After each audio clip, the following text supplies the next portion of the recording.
우리는 아브라함과 함께 믿음의 여행을 시작하고 있습니다. 어쩌면 이것은 믿음의 학교에 입학했다고 할 수도 있죠.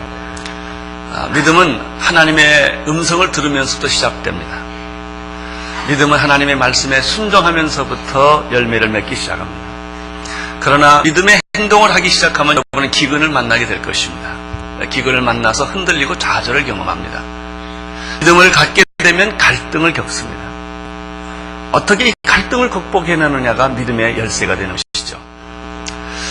믿음을 계속 여러분이 갖게 되면은 갈등도 겪고 기근도 만나지만 새로운 세계를 보게 됩니다. 그것은 내가 지금 한 번도 경험해보지 못했던 새로운 세계에 들어가게 됩니다. 믿음을 갖게 되면 위기 때 손해볼지라도 행동하는 모험을 합니다. 이것이 믿음입니다. 믿음은 계산하는 것이 믿음 아닙니다.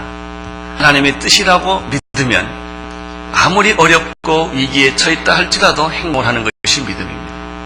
오늘은 아브라함을 통하여 믿음은 물질의 유혹을 극복하게 한다는 이런 주제에 오늘 우리가 부딪히게 됩니다.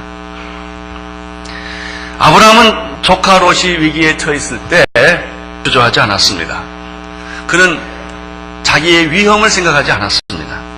자기의 조카 롯을 구원해야 된다고 하는 이 믿음의 결단을 그는 하게 됩니다. 그래서 그는 자기 집에서 길러온 사병, 개인 군대와 같은 것입니다. 318명을 데리고 밤에 막강한 군사력을 가지고 있는 그돌라오멜 동맹군의 공격을 시도합니다. 놀라운 사실은 이것은 계란을 돌 바위에 던지는 것 같은 전쟁이었음에도 불구하고 놀라운 사실은 아브라함이 승리했다는 사실이죠. 이 믿음은 위기 때 용기를 줍니다. 그리고 용기를 갖게 되면 불가능이 헤쳐나가게 됩니다. 이것이 믿음이 주는 축복이요 독특한 역사입니다. 이러한 아브라함의 믿음 때문에 덕을 본 사람이 하나 있었는데 그것은 소돔 왕 베라였습니다. 다 망한 전쟁이었습니다. 이미 포로로 잡혀갖고 나라나 빼앗기는 그런 상황이었는데 갑자기 아브라함이 나타나서 반전을 시킵니다. 적군을 다 죽이고 소돔을 구원해냅니다. 소돔 왕은 너무나 감사했습니다. 승전거를 올리며 돌아오는 아브라함을 영접하기 위하여 사회 골짜기로 나와 그를 영접하는 모습을 17절에서 우리는 보게 됩니다. 17절을 함께 봄으로 시작하겠습니다. 17절 시작. 아브라함이 그돌라오멜과 그와 함께한 왕들을 파하고 돌아올 때 소돔 왕이 사회 골짜기 곧 왕국에서 나와 그를 영접하였고, 우리는 이 소돔 왕이 소돔이라는 도시가 악한 도시고 유황불로 심판을 받을 수밖에 없는 도시라는 것을 압니다. 그 왕도 역시 악한 왕이었을 것입니다. 그러나 세상에 악한 왕이라 할지라도 아브라함에게 대한 감사의 마음을 가지고 있는 모습을 여기서 보게 됩니다. 그러나 소돔 왕이 아니라 여기 또 하나의 신비스럽고 놀라운 왕이 갑자기 나타납니다. 이 사람에 대한 기록은 그 전에 전혀 없습니다. 이 사람은 이 전쟁에 참여한 사람이 아닙니다. 이 사람은 이 전쟁과 상관없는 사람인데 한 왕이 아브라함이 돌아오는 모습을 환영하면서 그를 축복하는 것입니다. 도대체 이 왕은 어떤 왕일까? 왜 이 왕이 아브라함이 승전거를 올리고 돌아오는데 이 왕이 환영하는 것일까? 하는 것입니다. 18절을 보십시오. 시작. 살렘 왕 멜기세덱이 떡과 포도주를 가지고 나왔으니 그는 지극히 높으신 하나님의 제사장이었더라. 여기에 등장하는 왕의 이름은 멜기세덱입니다. 그는 살렘 왕이라고 했습니다. 우리는 다른 정보가 없기 때문에 이 18절을 통해서 몇 가지 추적해 볼 수가 있습니다. 첫째, 그는 살렘 왕이었습니다. 살렘은 예루살렘의 준말입니다. 또 그는 떡과 포도주를 가지고 나왔다고 말했습니다. 전쟁을 끝나고 피곤하고 지친 아브라함에게 위로의 말씀과 위로의 떡과 위로의 포도주를 제공을 한 것입니다. 떡과 포도주는 우리 주님께서 사랑하는 제자들에게 주셨던 최후의 만찬이었습니다. 그것은 예수 그리스도의 죽음과 부활과 승리를 보여주시는 생명의 떡이요 영원한 생수를 상징하는 그런 떡입니다. 그리고 그런 포도주입니다.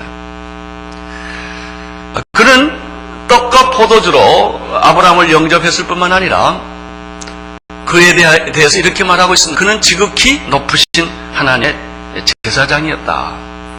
이렇게 설명하고 있습니다. 지극히 높으신 하나님의 제사장이었다.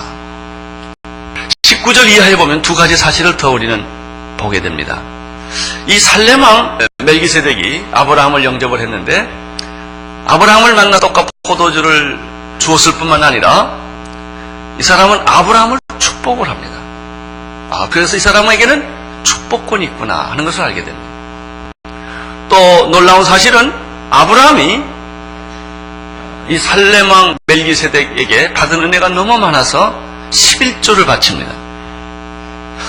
이 멜기세덱 왕은 11조를 받을 수 있는 분이시구나 하는 것을 알게 됩니다. 그분에 대해서 구약은 더 이상 언급을 하지 않습니다. 신약에 가면은 히브리서에서 멜기세덱에 대해서 예수님과 관계에서 설명하고 있는 부분을 우리는 발견하게 됩니다. 히브리서 6장입니다. 358페이지를 보십시오. 20절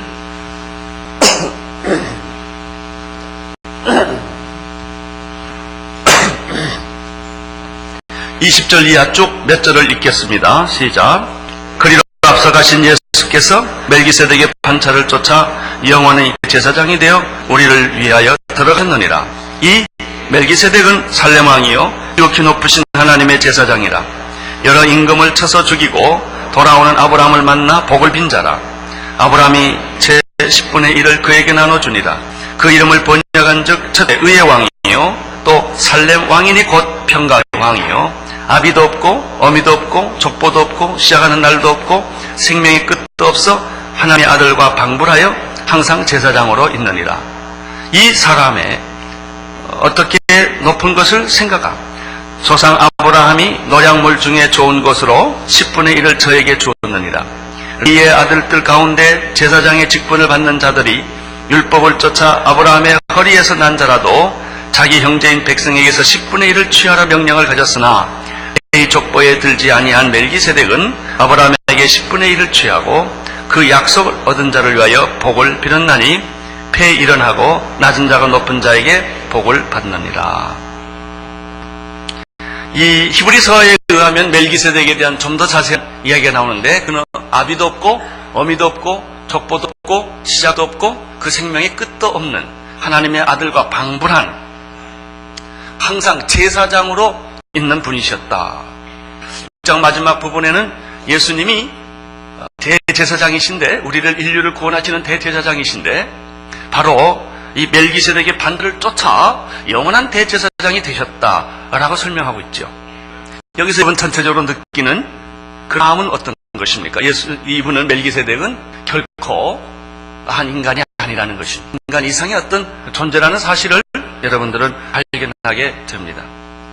이분이 떡과 포도주를 가지고 아브라함을 영접하는 것입니다. 우리 이분에게서 바로 구약에 나타난 예수 그리스도, 구약에 이미 보여주신 예수 그리스도의 모습을 바로 이분을 통하여 보게 되는 것입니다. 이분이 갑자기 나타났습니다. 왜 나타났습니까? 아브라함을 축복하기 위하여 나타난 것입니다. 나타났습니까? 아브라함에게 떡과 포도주를 제공하기 위하여 나타난 것입니다. 아브라함은 믿음의 사람입니다. 여러분, 믿음으로 행하는 사람에게는 하나님이 나타나십니다. 롯이 떠날 때 하나님이 나타나십니다. 위기가 있고 죽음이 있고 손해보는 일이 있고 말도 안 되는 일이지만 하나님의 뜻이기 때문에 꼭 해야 된다고 믿고 도전 사람들에게는 예수님이 떡과 포도주를 들고 나타나시는 것입니다. 그리고 축복하시는 것입니다. 이것이 오늘 이 본문에 우리에게 주시는 메시지입니다. 어려운가 쉬운가는 중요하지 않습니다. 하나님의 뜻이냐 아니냐가 중요합니다. 아무리 쉽고 아무리 편해도 하나님의 뜻이 아니면 안 해야 합니다. 아무리 어렵고 아무리 고통스럽고 손해를 보고 내 생명을 걸고 죽을지도 모르겠지만 하나님의 뜻이라면 행하는 것이 믿음입니다. 아브라함은 롯이 위기에 부딪혔을 때 구원해주지 않아도 돼요. 롯을 구원하지 않는다고 누가 야단칠 사람, 비판할 사람 아무도 없어요. 롯은 아브라함에게 오히려 피해를 주고 간 사람. 그렇지만 아브라함의 마음속에는 이 사람을 구원해야 되겠다고 하는 단 하나의 명제 때문에 그는 모험을 하고 생명을 거 무모한 일을 행한 것입니다. 믿음은 무모한 일을 한다. 믿음은 다른 사람이 안 하는, 포기하는 그런 일을 한다. 저는 영국 가기 전에 제가 연예인 교회를 시작을 했습니다. 제가 어떻게 우연이 아니죠. 하나님의 뜻으로 연예인들을 전도하기 시작했어요. 저는 연예인을 아는 분이 개인적으로 한 사람도 없는 그런 배경에서 살았습니다. 많은 연예인들이 예수 믿고 돌아와서 귀신이 나가고 병이 낫고 사람들이 넘어지고 깨지고 병이 낫고 이런 일들이 굉장히 일어났습니다. 그래서 우리 연예인 교회 할 때는 너무 감동이 많아서 그 탤런트들이 이 마스카라를 못하고 왔어요. 너무 울었어요. 교회 올 때는 성경과 화장지를 같이 들고 왔어요. 교회가 부흥하니까 교회를 만들어야 되겠다는 생각이 들었어요. 그래서 제가 지금 목사님이 됐습니다만 규석 목사님께 그때 집사님이셨어요. 교회를 아마 해야 될 것 같습니다. 그랬더니 저를 끌고 저 잔디밭으로 가더라고요. 목사님은 연예인이 누군지 모릅니다. 젊은 제가 전도사였어요. 젊은 전도사가 건강 버리고 인생 망칩니다. 여기서 끝냅시다 그러더라고요. 그래서 제가 그분에게 여쭸어요. 어려운가 쉬운가를 말하지 마십시오. 하나님의 뜻인가 아닌가를 얘기해 주십시오. 하나님의 뜻이면 아무리 어려워도 해야 합니다. 그래서 시작된 게 연예인교회. 그래요. 믿음은 손해보면서 하는 거예요. 믿음은 남이 다 안 하는 거 하나님의 뜻이기 때문에 행하는 것입니다. 아브라함은 그런 믿음을 배우기 시작했습니다. 그래서 그는 롯을 구하려고 전쟁에 뛰어들었습니다. 그런데 놀랍게도 그 전쟁에서 아브라함이 승리를 한 거예요. 얼마나 놀라운 일입니까? 왜 멜기세덱이 갑자기 아브라함에게 나타났을까? 그 이유는 간단합니다. 멜기세덱이 그 전쟁을 도와준 사람이기 때문에 그렇습니다. 그 전쟁은 아브라함이 한 게 아니에요. 하나님이 한 거예요. 믿음의 사람에게는 하나님이 개입을 합니다. 간섭을 합니다. 믿음으로 기업을 하거나 믿음으로 사는 사람에게는 하나님이 반드시 개입을 합니다. 그래서 멜기세덱이 아브라함에게 나타나서 축복하고 떡과 포도주를 주고 위로하고 용기를 주고 격려를 하고 상급을 주는 거예요. 나는 이런 축복이 여러분에게도 있게 되기를 축원합니다. 전쟁이라고 하는 것은 사람이 하는 게 아닙니다. 사람이 전쟁을 만들었지만 전쟁은 하나님이 속한 것입니다. 믿음이 없는 사람의 전쟁에는 하나님이 관여 안 합니다. 그건 서로 싸우고 죽는 거예요. 그것으로 끝나요. 아무 의미가 없어요. 그러나 하나님의 사람이 개입할 때는 전쟁에는 하나님이 개입하십니다. 에베소서 6장 12절에 보면 우리의 씨름은 혈과 육에 관한 것이 아니요 정사와 권세와 이 어두움의 세상 주관자들과 하늘에 있는 악의 영들에 대한 싸움이라. 여러분, 신실한 성도, 기도하는 성도, 믿음의 성도들이 이 세상에 나가서 싸우는 것은 세상과 싸우는 게 아닙니다. 사람과 싸우는 게 아니라 하늘에 있는 악의 영들과 싸우는 것입니다. 사무엘상 47절에 보면은 다윗이 골리앗과 싸울 때 하는 아주 유명한 말이 있습니다. 골리앗은 당대의 장군입니다. 그만큼 큰 거인이 없습니다. 그 사람과 맞붙어 싸울 만한 상대가 없었던 그런 블레셋의 장군이었습니다. 이 골리앗이 싸움을 붙이는 것입니다. 이스라엘 사람들은 한 사람도 상대할 사람이 없었습니다. 이제 죽게 되었습니다. 골리앗은 하나님을 욕을 했습니다. 하나님을 저주했습니다. 이때 어린 다윗이 할례받지 않는 저 이방인이 어찌 살아계신 하나님을 저렇게 무시하고 이스라엘 백성을 멸시하는가? 분한 마음에 어린 다윗이 자기가 싸우겠다고 나갑니다. 여러분, 이 어린 다윗이 도대체 무슨 배짱으로 나가서 그렇게 싸우겠다는 것입니까? 골리앗과 다윗의 싸움은 결안에 바위 던지는 거예요. 이건 이길 수 없는 전쟁이에요. 사울왕이 너무나 고마워서 자기의 갑옷, 자기의 투구, 자기의 창, 자기의 방패를 다 주면서 싸우라고 얘기를 했습니다. 이 법은 다윗은 다 버립니다. 이게 필요 없다. 그리고 자기가 목동 때 쓰던 돌팔매, 이 돌팔매를 들고 나갑니다. 다윗이 골리앗에게 나갈 때 하는 말이 바로 이 말이에요. 또 여호와의 구원하심이 칼과 창에 있지 아니함은 이 무리로 알게 하리라. 전쟁은 칼과 창의 문제가 아닙니다. 원자탄의 문제가 아니에요. 미사일의 문제가 아닙니다. 전쟁은 숫자의 문제가 아니에요. 군사력의 문제가 아니라는 것입니다. 이 전쟁은 하나님께 속한 것이니 그가 너희를 우리 손에 붙이리라. 다윗은 이 믿음이 있었어요. 믿음으로 나아가면 하나님께서 그 전쟁의 승리를 내게 주실 것이다. 그런 믿음이 있었어요. 할렐루야. 나는 여러분에게도 이 골리앗과 같은 세상 사람들, 여러분들 우리가 세상 살아보면 이 세상은 여리고와 같아요. 초롱성벽 여리고. 도대체 우리들이 그것과 싸운다는 것, 세상의 이 권력과 구조와 정치와 문화와 이 사탄의 공중권세 잡은 자들이 지배하고 있는 이 바벨론과 같은 세상과 싸운다는 것은 마치 다윗과 골리앗과의 싸움과 같아요. 불가능한 거예요. 계산해보면 말이 안 맞는 거예요. 그러나 우리는 믿음으로 나가는 것입니다. 이분이 다윗이었습니다. 이 사람이 아브라함이었습니다. 믿음으로 불가능에 도전을 하고 골리앗과 도전을 하고 여리고와 도전을 했을 때 여리고 성은 무너졌으며 골리앗은 다윗이 던진 이 돌팔매 하나에 그는 즉사하고 말았습니다. 세상은 패배할 것입니다. 짐승들은 떠날 것입니다. 음녀들은 떠날 것입니다. 이 세상은 창녀와 신부와의 싸움, 거룩한 그리스도의 신부와 이 세상의 모든 세력을 가지고 있는 더러운 창녀들과의 싸움인 것입니다. 마지막에 그리스도는 승리하시며 우리에게 영원한 나라와 축복을 주실 것입니다.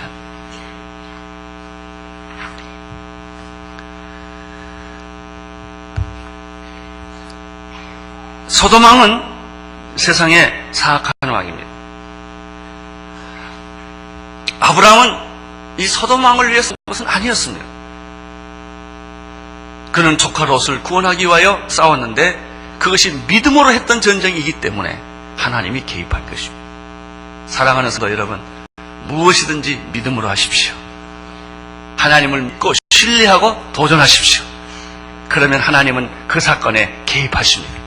안 되는 것을 되게 하시고 없는 것을 있게 하시고 불가능을 가능하게 하시고 기적을 베풀어 주시는 줄로 믿습니다. 통일이 어떻게 옵니까? 정치력이나 군사력으로는 불가능합니다. 경제적으로 우리가 북한에 그 경제력을 우리가 감당할 능력이 없습니다.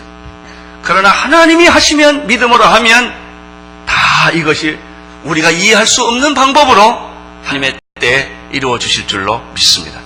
여러분의 가정의 문제는 여러분의 힘으로, 여러분의 주변에 있는 사람들의 힘으로는 불가능합니다. 그러나 믿음을 가지고 여러분의 가정의 문제를 하나 해결해 주십시오 라고 기도할 때 그 문제는 해결될 줄로 믿습니다.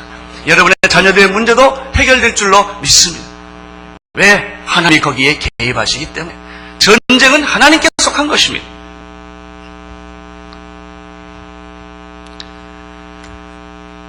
(19절을) 함께 읽겠습니다. 시작. 천지의 주제시여 지극히 높으신 하나님이여 아브라함에게 복을 주소서. 떡과 포도주로 전쟁에서 돌아오는 아브라함을 위로하고 용기를 주고 축복해 주셨던 이 멜기세덱은 아브라함을 만나자마자 그는 하나님께 이렇게 기도합니다. 천지의 주제시여 지극히 높으신 하나님이여 아브라함에게 복을 주시옵소서.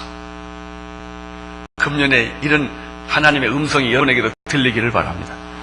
내가 믿음으로 했는데, 믿음으로 했기 때문에 억울한 일을 당했고 손해를 받고, 믿음으로 했기 때문에 내가 여러 가지 고난을 겪었지만 그래도 내가 끝까지 믿음으로 하니까 하나님이 개입하시고 축복해 주셨다는 것이죠. 그때 예수님이 여러분 머리에 손을 얹으시고 하나님 이 사람을 축복해 주십시오. 이게 축복이에요. 이게 축복이에요. 믿음의 사람은 바로 이런 축복을 받습니다. 아브라함은 얼마나 감격했을까요? 아브라함은 멜기세덱을 만나면서부터 모든 걸 다 깨닫기 시작했어요. 아, 그 전쟁은 내가 한 게 아니었구나. 도대체 318명이 어떻게 그달라 올멜의 동맹군을 이길 수가 있겠어요? 소돔왕도 패해서 도망다니는. 그런데 아브라함이 생각해보니까 이게 기가 막힌 승리거든. 아마 그랬을 것 같아. 아브라함은 그달라 동맹군 칼 대개만 해도 넘어졌을 거예요. 그 사람. 자기들끼리 싸워 죽었을 거예요. 어쨌든 기적이 일어난 거예요. 그분이 바로 하나님이었다. 그분이 바로 우리 주 예수 그리스도께서 영적 전쟁의 대장이 되셔서 승리하신 분이 바로 그분이었다는 사실을 아브라함은 깨닫게 됩니다. 그리고 축복해주는 그 축복을 받고 아브라함은 행복, 감격, 그 기가 막힌 말할 수 없는 은혜를 그는 지금 받고 있는 것입니다. 은혜를 받을 때 사람이 가진 특징은 무엇입니까? 주고 싶은 거예요. 몸도 드리고 싶고 마음도 드리고 싶고 1,000원짜리가 없으면 100원짜리라도 다 드리고 싶은 거예요. 이 마음이 은혜를 받으면 사람은 누구든지 마찬가지예요. 은혜를 받으면 갖고 싶은 거예요. 아브라함이 얼마나 은혜를 갖고 싶었겠어요. 20절을 보십시오. 시작.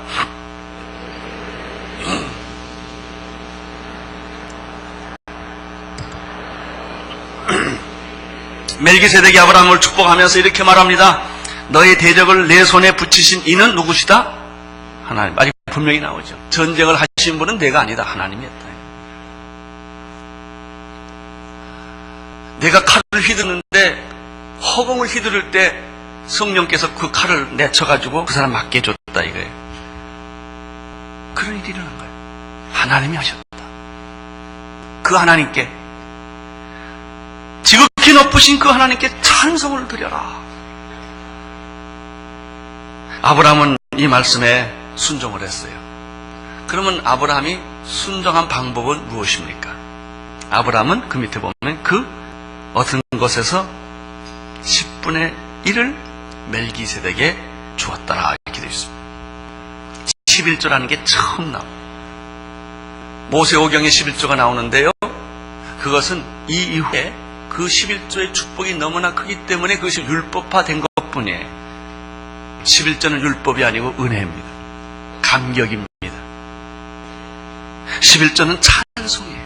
하나님께 찬송을 올려라 그랬더니 아브라함은 11조를 냈어요.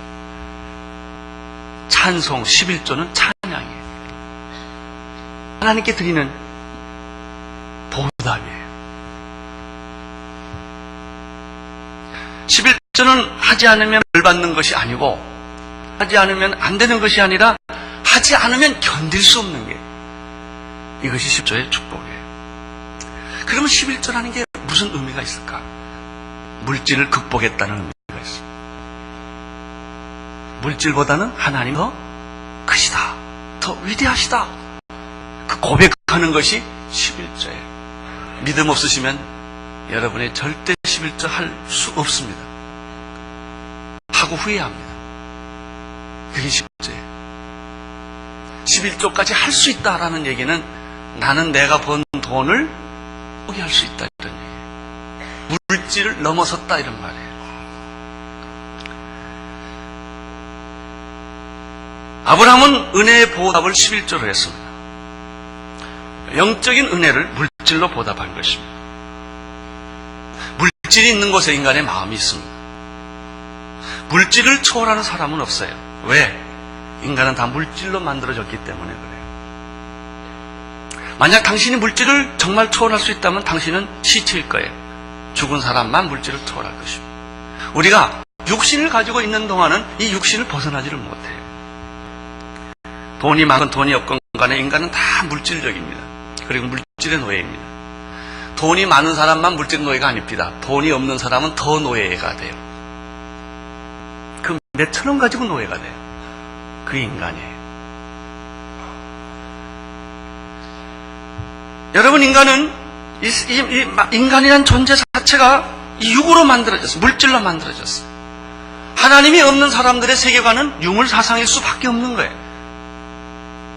모든 것은 물질로 해석을 하고 물질로 모든 것을 결론을 내리게 되는 것이죠. 그 사람들은 무엇을 가지면, 물질을 가지면 행복하다고 생각해요. 좋은 옷을 입고 좋은 차를 타고 좋은 집에 살고 좋은 음식을 먹는 것, 그것이 인간의 행복의 축이라고 생각할 수밖에 없는 거예요.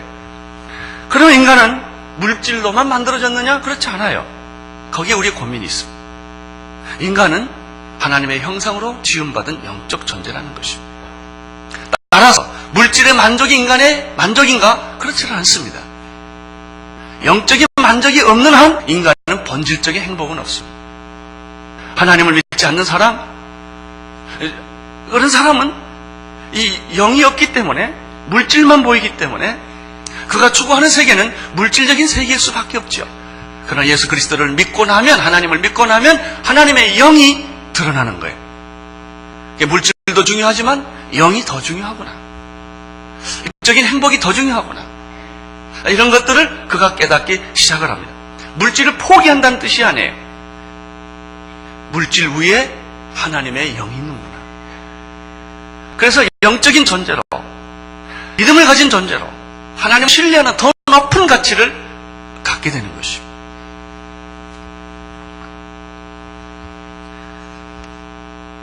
네, 이런 영적인 존재라는 사실을 깨닫고 하나님을 신뢰하기 시작할 때부터 우리는 물질로부터 자유하기 시작합니다. 포기하는 능력을 갖기 시작합니다.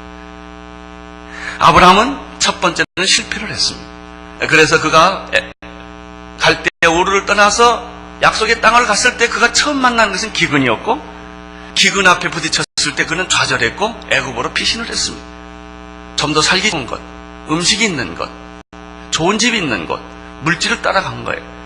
거기 갔다가 아내 빼앗길 뻔하고 큰 망신을 당합니다. 다시 돌아옵니다. 그때부터 아브라함은 믿음은 물질을 초월하는 것이구나, 그 이상의 것이구나 라는 것을 그가 하나씩 배우기 시작합니다. 자기의 롯과 물질적인 문제 때문에 갈증이 생겼을 때 아브라함은 쉽게 이런 말을 합니다. 내가 좌하면 내가 우하고 내가 우하면 내가 좌하리라. 이 무슨 말이에요? 물질을 포기한다는 말이죠. 포기할 수 있어요? 쉬운 얘기 아닙니다. 여러분 다 헌금하죠? 여러분, 돈이 있는 사람이 헌금을 하죠. 돈 없는 사람도 헌금하죠. 헌금의 키가 뭔지 아세요? 희생이에요. 희생 없는 헌금은 의미가 없어요. 여러분이 헌금 드릴 때 이것은 내게 희생이 된다 라고 할 때 그건 물질을 이기는, 하나님께 영광을 올리는 가치가 있는 거예요. 돈 많은 사람이 있는데 뭐 좀 내는 거, 그 사람은 희생 안 한 거예요. 그냥 돈이 많으니까 조금 한 거예요. 하나님은 액수를 안 보세요. 당신에게 얼마나 희생이 따르느냐를 보세요. 왜? 이것은 당신이 물질을 초월하게 하는, 물질의 종이 되지 않게 하는, 물질에 노예되지 않게 하는 믿음의 비밀이기 때문에 그런 것입니다. 물질을 초월해야만 믿음의 세계에 들어가게 됩니다. 21절을 보십시오. 21절 시작. 소돔 왕이 아브라함에게 이르되 사람은 내게 보내고 물품은 내가 취하리라. 세상 왕을 대표하는 이 소돔은 아브라함에게 은혜를 받고 이렇게 말합니다. 내가 얻은 전리품은 다 내 거다. 나는 사람만 데려가면 된다. 그렇게 말을 했습니다. 소돔 왕은 아브라함에게 물질로 보상하기를 원했습니다. 여러분, 세상에서 제일 쉽고 간단한 사람은 돈으로 해결하는 사람, 돈 주면 해결하는 사람 있잖아요. 그 사람처럼 쉬운 게 없어요. 세상에 제일 간단한 거는 돈 주고 해결하는 거예요. 돈 주고도 해결 안 되는 사람이 있어요. 인적인 사람이. 소돔 왕 아브라함의 돈으로 해결하려고 그랬어요. 너무 고마우니까. 22절, 23절을 보십시오. 시작. 아브라함이 소돔 왕에게 이르되 천지의 주제시여 지극히 높으신 하나님의 여호와, 내가 손을 들어 맹세하노니 네 말이 내가 아브라함을 치붙게 하였다 할까 하여 내게 속한 것은 물론 한실이나 신들매라도 내가 취하지 아니하리라. 믿음의 사람 아브라함의 태도는 단호했습니다. 당신의 호의를 거절하겠습니다. 당신이 제공한 물질을 내가 거절하겠습니다. 사람들은 말합니다. 뭐 그럴 거 있냐? 돈이면 다 돈이지. 돈을 잘 쓰면 되는 거지. 이렇게 말을 합니다. 개같이 벌어서 정승같이 쓰면 되지 라고 말합니다. 믿음의 사람 개같이 안 법니다. 그게 믿음의 사람. 굶더라도 개같이 안 법니다. 그러나 세상 사람들은 그렇게 생각하지 않아요. 거짓과 부정과 무슨 수단을 써서 벌면 될 거 아니냐 이게. 돈 벌어가지고 개척교회 될 거 아니냐 이게. 돈 벌어가지고 선교 돈 주면 될 거 아니냐 이게. 그것은 물질로 사람을 지배하려는 오만한 태도입니다. 물질이 일한다고 하는 그 생각을 그가 가지고 있기 때문에 그런 말을 하는 거예요. 그게 무서운 것입니다. 물질이 당신을 지배하기 시작하면, 물질이 당신의 하나님이 되기 시작하면 당신은 순식간에 믿음을 잃어버립니다. 하나님을 신뢰하지 않고 물질을 신뢰하게 되는 것입니다. 이것이 무서운 것입니다. 돈의 액수가 무서운 것이 아닙니다. 이런 영적 태도가 우리의 믿음을 밑바닥으로 가게 만드는 것입니다. 믿음의 사람은 아무 돈이나 다 받지 않습니다. 믿음의 사람 아브라함은 살레만 멜기세덱이 준비한 떡과 포도주를 받을 뿐입니다. 그리고 그는 세상적인 왕을 대표하는 소돔 왕이 주는 물건을 거절합니다. 믿음의 사람은 설 자리와 안 설 자리를 구분하는 사람입니다. 믿음의 사람은 할 말과 해서는 안 되는 말을 구분하는 사람입니다. 믿음의 사람은 쓸 돈과 써서는 안 되는 돈을 구분하는 사람입니다. 믿음의 사람은 갈 때와 가지 않을 때를 구분하는 사람입니다. 아브라함의 태도는 단호했습니다. 내가 1원 한 장 안 받겠다는 거예요. 내 말이 내가 아브라함을 부자 되게 했다 할까 하기 때문에 나는 안 하겠다는 것이죠. 여러분, 안 하겠다고 할 때는 대가를 치러야 돼요. 배고파야 되고 가난해야 돼요. 그래도 안 하겠다는 것이죠.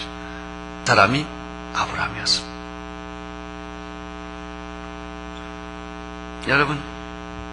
여러분 대부분 많은 사람은 사업을 가지고 있거나 직장에 나갈 것입니다. 돈을 벌 것입니다. 그 사람이 나 먹여 살렸나요? 그 직장이 나 먹여 살렸나요? 그럼 불행해집니다. 월급 받기위해서 일합니까? 불행해집니다. 네, 물질은 이미 여러분 노예가 되어 있는 거예요. 그리스도인은 월급 받는 만큼이라는 사람이 아니에요. 월급 받은 것보다 더 일 많이 하는 사람이에요. 왜? 내가 월급 받는 것으로 내 인생이 계산되지 않기 때문에. 그래서 그리스도인이 있는 것은 그 사람 언제나 존경과 사랑을 받게 됐어요. 과분하게 일하니까. 보너스나 과외수당이나 이걸 따져서 일하는 분이 아니에요. 노동운동의 가장 본질적인 고통이 뭐냐면 물질력이라는 데 있습니다. 그 방법은 투정이에요. 그래서 더 많이 얻겠다는 것입니다. 더 많이 누리겠다는 것입니다. 여기 희생이나 헌신이나 사랑이나 이런 개념이 존재하지 않습니다. 어떻게 해서 힘을 키워서 내가 더 많이 갖겠다는, 근본적으로 물질의 노예를 만들겠다는 것이죠. 여기 노동운동의 한계가 있습니다. 노동운동은 중요한 것입니다. 필요합니다. 자를 위해서 필요한 것입니다. 그러나 그것이 궁극적으로 사랑과 희생과 헌신과 이런 것을 추구하지 않는다면 물질에 빠져버리고 만 것입니다. 이것이 우리의 고민이에요. 우리가 이 세상을 살아가면서 어떻게 살 것이냐. 여러분, 목사가 월급 받고 살아요? 그럼 비참해지죠. 아니죠. 여러분, 월급 받는 것 이상으로 일하세요. 그리고 그 수당을 요구하지 마세요. 그것은 여러분의 삶의 의미요, 삶의 보람이요, 삶의 축복이에요. 이게 내가 노동하는 것은 돈 받기 위해 노동하는 게 아니라 정말 내가 삶의 의미를, 하나님이 주신 이 축복을 누리고 모든 사람에게 이것을, 은혜를 주기 위하여 일하는 것이다. 그때 우리는 물질에서 자유한 사람이 돼요. 여러분, 11조 내는 것은 내가 번 돈 중에 가장 땀 흘려 소중하게 낸 것 중에 가장 소중한 것을 하나님께 드림으로 나는 물질의 노예가 되지 않겠다라고 하는 자기 선언이에요. 이것보다 더 중요한 게 있다. 그래서 사랑이고 용서고 봉사고 희생이에요. 여러분, 주일날 교회에서 우리 교인들 정말 기막힌 봉사를 많이 하는 소들 많아요. 다 월급 받고 하세요. 자기 돈 내고 자기 시간 내고 그것도 좋아서 하는 거예요. 이게 믿음이에요. 믿음은 물질의 유혹을 극복하게 한다. 믿음은 물질의 노예 상태에서 나를 해방시키는 것이다. 더 영원한 가치, 더 놀라운 가치. 내가 1년, 2년 월급 받지 않고 나는 먹고 살 수가 있으니까 그냥 나는 봉사를 하겠다. 여기에 진정한 가치가 있는 것이죠. 예수님도 3번 시험을 받았어요. 그 첫 번째 시험이 물질적 시험이었습니다. 마귀는 여러분의 약점을 제일 잘 압니다. 예수님이 금식했을 때 제일 먼저 육체적 공격을 했어요. 물질적 유혹은 강렬합니다. 육체적이기 때문에. 배가 고프다든지 쾌락을 누리고 싶다든지 더 많이 소유하고 싶다든지 아주 직접적이고 강렬하고 그리고 우리를 순식간에 사로잡는 것이 물질적 유혹입니다. 이 돌을 떡으로 만들어놔야 해요. 내가 십자가 못 박혀 죽을 필요가 없지 않느냐? 내가 하나님의 아들이라면 그런 기적 좀 얼마든지 할 수 있지 않느냐? 그때 예수님은 말씀으로 이렇게 대답했습니다. 사람이 떡으로만 사는 것이 아니라 하나님의 입으로 나온 모든 말씀으로 사는 것이다. 사탄은 예수를 한 단계 더 높은 유혹을 하기 시작했습니다. 물질적 유혹보다 더 높은 유혹은 정신적 유혹입니다. 정신적 유혹은 강렬하거나 자극적이진 않습니다만은 음험하고 교활한 것입니다. 그것은 우리의 허영심을 자극하는 것입니다. 그래서 성전 꼭대기에 올라가서 뛰어내려라. 시편에 그러지 않았느냐? 하나님의 아들이 떨어지면 천사들이 별로 받쳐준다고 하지 않았느냐? 그때 예수님께서는 거기에 넘어가지 않았습니다. 너는 영웅이 될 수 있지 않느냐? 그 말에 넘어가지 않았습니다. 주 너희 하나님을 시험하지 말라. 그런 신명기의 말씀으로 대답을 했습니다. 마귀는 예수를 한 단계 더 끌고 올라갔습니다. 마지막 시험은 영적 시험이에요. 그는 높은 산에 올라가서 천하만국과 영광을 보여주면서 예수에게 이렇게 말했습니다. 내게 절을 하라, 예배라. 예배한다는 말은 이게 신앙의 경배라. 신앙의 대상을 바꿔라. 그러면 이 우주 천하만국의 모든 것을 다 내게 주겠다. 마치 게테 파우스트에 나오는 얘기와 같아. 사탄아 물러가라. 이렇게 예수님이 말씀하셨습니다. 하나님만 경배하고 그를 섬기라. 신명기의 말씀을 또 인용을 했습니다. 사랑하는 성도 여러분, 나는 오늘 여러분들이 믿음의 사람으로 날마다 변신하기를 바랍니다. 기근을 만나고 갈등을 겪고 손해를 보고 위기에 처했으면서 우리의 육의 옷을 벗고 물질의 세계에서부터 종로한 데서부터 벗어나서 자꾸 더 가까이 하나님께로 그래서 쉽게 포기하는 법도 배우고 억울한 일을 당하는 법도 배우고 손해를 받아도 그렇게 분하거나 흥분하지 않고 더 하나님을 찬양하는 이런 놀라운 사람으로 우리들이 변신하기를 원하는 것입니다.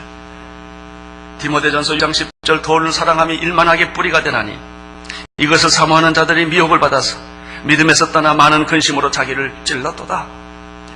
돈을 잘 쓰십시오. 그러나 돈을 섬기지는 마십시오. 여러분, 돈을 많이 버십시오. 그러나 돈에 종은 되지 마십시오. 물질을 넘어서십시오. 우리는 하나님을 위해 사는 사람들이지 물질을 위해 사는 사람들이 아닙니다. 기도하겠습니다. 하나님 아버지, 우리 사랑하는 성도님들에게 믿음으로 사는 비밀과 비결을 배우게 하여 주시고 물질에 자유하게 하시고 아무리 많은 물질의 축복을 준다 할지라도 물질의 노예가 되지 않게 하옵소서. 무엇을 먹을까, 무엇을 마실까, 무엇을 입을까 염려하지 말라. 이 모든 것은 이방인들이 구하는 것이 너희는 먼저 그 나라와 그 일을 구하라. 그리하면 이 모든 것을 너희에게 더하여 주시리라. 주님, 이 말씀이 오늘 우리에게 임하게 하옵소서. 예수님 이름으로 기도합니다.